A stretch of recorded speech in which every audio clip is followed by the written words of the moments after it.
When I was only 17 years old, just a little beer pony who didn't know 3 chords or the name of the vice president, me and my best friend Andy Sexton started the M&M Club with Chucky and Adam Brooks. We shared a motorcycle between the 4 of us and took drugs like candy. Meds, reds, yellows, blues. I put things into my body that would make a goat blush. Had visions that would make the Pope weep. I saw bleeding ceilings, Chinese lanterns the size of blimps, and things I don't even know how to put into words. And let me tell you something, you take enough drugs at a young enough age, and one morning you too will wake up in Fresno, your pockets full of tortilla chips, and something just as god-awful tattooed on your neck.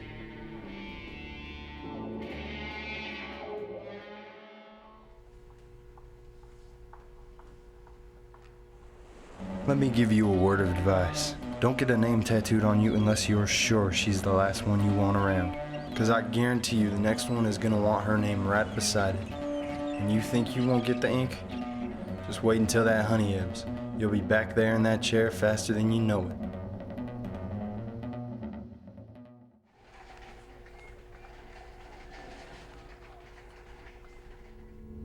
I never met my father, and the only thing my mother ever said about him was, he lived his life like his hat was on fire. When I got older, started to figure out what that really meant, I started thinking about what my old pop must have been like and the shit he must have pulled. And then I got to thinking, I guess I was just some of that shit. I still wonder how he must have reacted when my mom gave him the news. Had he just walked out honestly with a shrug and a good luck? Or did he make a promise and sneak out in the middle of the night? Either way, from then on it was just me, my mom, and a rotating cast of assholes. Some were fun and full of free beer, and others not so fun. And when the not so fun had taken their rag out on me, I thought of my dad and his flaming hat, and I kinda wished that that fire would consume him. Then one night, after a little fire myself, I stumbled into a tattoo parlor, put some on my arm. I suppose fire has always been a guiding force of mine.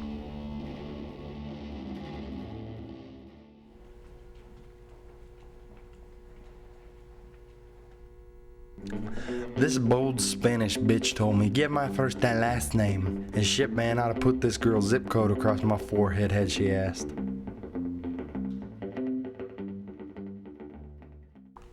Blair, Dr. J. Hamilton, Dr. J. Hamilton. Me and my new friend Rodney Buckenhorse had just been let out of a drying out clinic in Fresno, and we're fighting ourselves with sugar, each of us with our own pie. I was telling old Rodney that as far as rock was concerned, we were in a pussy period. What's a pussy period? Pussy period is where music sounds like it's being made by a guy who was breastfed till the age of 12, playing a $20,000 guitar with mittens on, while the sound engineer squeezes his balls with one hand and cools them with a Chinese fan with the other. What do you think rock and roll should sound like? I think rock and roll should sound like a wad of jagged steel rolling down the highway, spitting hot glass on the broken rocks. And at the center of this, the nucleus to this, is the softest woman the world has ever seen. Open motherly arms and just a whiff of sex. And then what does this fucking genius do? This awesome Indian with a feather in his hair to tell you, yes, I'm a Native American, and yes, fuck you for taking my land? He turns over his napkin and makes a perfect drawing of exactly what I'm talking about. Then outside guy just peels off his shirt like we're going swimming and shows me his tattoo. Tells me, I know rock and roll also. So what do you do after that? Your first night back in society after 48 days straight talking about your feelings. 3.5 pounds of cherry pie in your gut. I'll tell you what you do. You take that drawing to the first tattoo artist you see, even if he does look like some Alfred E. Newman nightmare, and you tell him, put this shit smack dab in the middle of my chest. And what does he do? He fucks it up. So then what do you do after that? Well, 2 months later, you meet a decent tattoo artist living out of the back of his van, and you trade him 2 cases of bud to turn it into a spider. And there you are, walking around a spider on your chest, everyone thinking, wow, that guy really digs spiders.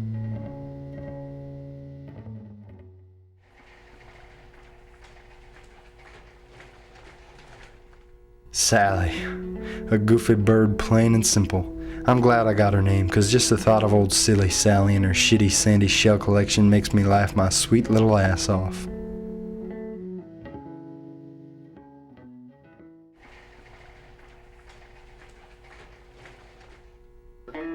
A girlfriend of mine designed this, you know? And when I didn't run out and get it right away, she ruined a perfectly good chicken dinner. So after about a gallon of tears, I took it to a pal of mine and we got to work putting her little heart back together.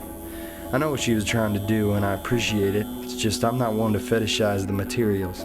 Let the posers collect old tape reels and glittery pics. Real musicians have too much work to do for that kind of nostalgia.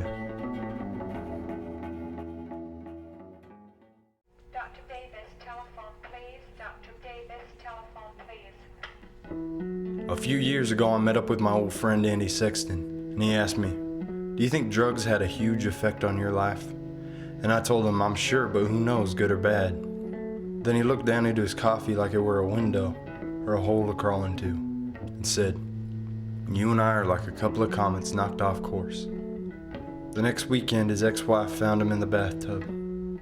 I showed the tattoo to Andy's son at the funeral, and the kid had one of the stupidest looks on his face that I've ever seen. I saw him playing video games as the procession pulled away, and I thought to myself, boy, old friend, did you ever drop the ball.